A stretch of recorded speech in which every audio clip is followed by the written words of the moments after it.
Bismillahirrahmanirrahim. Assalamualaikum warahmatullahi wabarakatuh. Perkenalkan, nama saya Dian Permatasari dari jurusan Pendidikan Fisika semester 5.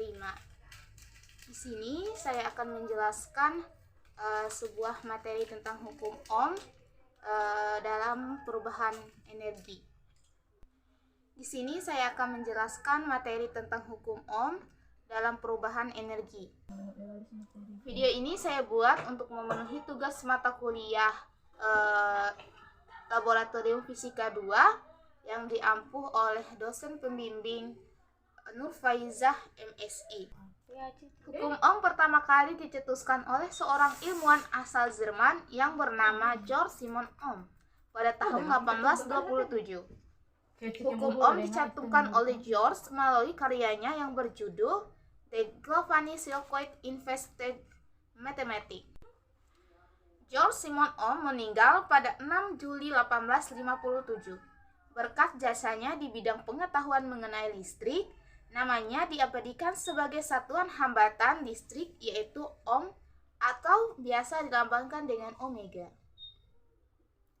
Hukum Ohm pada dasarnya adalah hukum yang menjelaskan mengenai kaitan antara tegangan atau beda potensial, arus listrik, serta hambatan di dalam rangkaian listrik. Jadi, hukum Ohm ini adalah hukum dasar yang menjelaskan bahwa arus listrik yang mengalir pada suatu pengantar sebanding dengan tegangan yang didapatkannya. Tetapi, arus berbanding terbalik dengan hambatan. Arus listrik dapat mengalir melalui penghantar disebabkan karena adanya perbedaan tegangan atau beda potensial yang ada di antara dua titik di dalam penghantar. Bunyi hukum Ohm yang dipaparkan oleh Georg Simon Ohm antara lain, besarnya arus listrik yang mengalir pada suatu penghantar akan sebanding dengan tegangannya dalam suhu yang tetap. Dari pernyataan tersebut, maka dapat dikatakan bahwa perbandingan antara tegangan dengan arus listrik disebut dengan hambatan. Secara matematis, rumus hukum Ohm adalah sebagai berikut. Yang pertama, R sama dengan V per I. Yang kedua, I sama dengan V per R. Yang ketiga, V sama dengan I kali R. Dengan keterangan R sebagai hambatan listrik, V sebagai tegangan listrik, dan I sebagai arus listrik. Pada dasarnya, rangkaian listrik terdiri menjadi dua jenis, yaitu rangkaian seri dan rangkaian paralel. Seri disusun secara horizontal bersebelahan. Contohnya, alat yang bermanfaat sebagai rangkaian seri adalah senter. Sedangkan rangkaian paralel disusun secara vertikal atau berjajar. Energi listrik dimanfaatkan manusia dalam berbagai kebutuhan, mulai dari rumah tangga hingga industri. Kita memanfaatkan energi listrik tidak secara langsung, tetapi diubah dahulu menjadi energi dalam bentuk lain. Dalam kehidupan sehari-hari, energi listrik bisa diubah menjadi energi cahaya, panas, gerak, serta bunyi.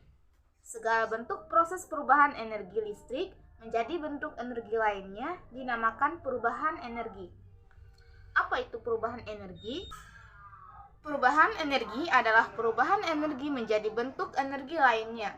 Dengan demikian, energi bisa diolah dan dimanfaatkan untuk kebutuhan lainnya.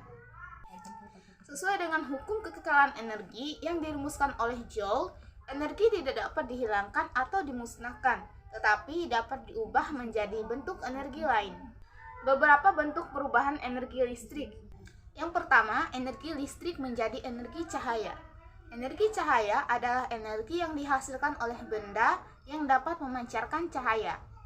Hasil perubahan energi listrik menjadi energi cahaya bisa kita lihat saat menyalakan lampu yang terhubung dengan jaringan listrik PLN atau perusahaan listrik negara. Yang kedua, energi listrik menjadi energi panas. Energi panas adalah energi yang dipindahkan dari satu benda ke benda lainnya sebagai akibat perpindahan suhu. Contohnya seperti setrika listrik, solder listrik, dan kompor listrik akan menjadi panas setelah dihubungkan ke sumber listrik. Peristiwa ini menunjukkan terjadinya perubahan energi listrik menjadi energi panas. Pada alat listrik tersebut, bagian yang menghasilkan panas disebut dengan elemen panas. Yang ketiga, energi listrik menjadi energi gerak. Energi gerak adalah energi yang dimiliki suatu benda karena gerak yang dilakukan atau dialaminya. Proses perubahan energi listrik menjadi energi gerak bisa kita lihat saat menghidupkan kipas angin, mesin cuci, blender, mixer, dan lain-lain. Pada alat tersebut ada motor bergerak yang jika dialiri listrik akan berputar. Yang keempat, energi listrik menjadi energi bunyi. Energi bunyi adalah energi yang dihasilkan oleh benda yang bergetar atau mengeluarkan suara. Contohnya, radio yang dihubungkan dengan listrik dapat menimbulkan suara. Pada radio, terjadi perubahan energi listrik menjadi energi bunyi. Alat lain yang mengalami perubahan energi listrik menjadi energi bunyi adalah speaker, televisi, bel rumah, dan lain-lain. Berikut merupakan alat peraga yang diangkat melalui teori hukum Ohm dan perubahan energi. Dengan baterai sebagai sumber tegangan, kabel sebagai arus, dan saklar sebagai hambatan.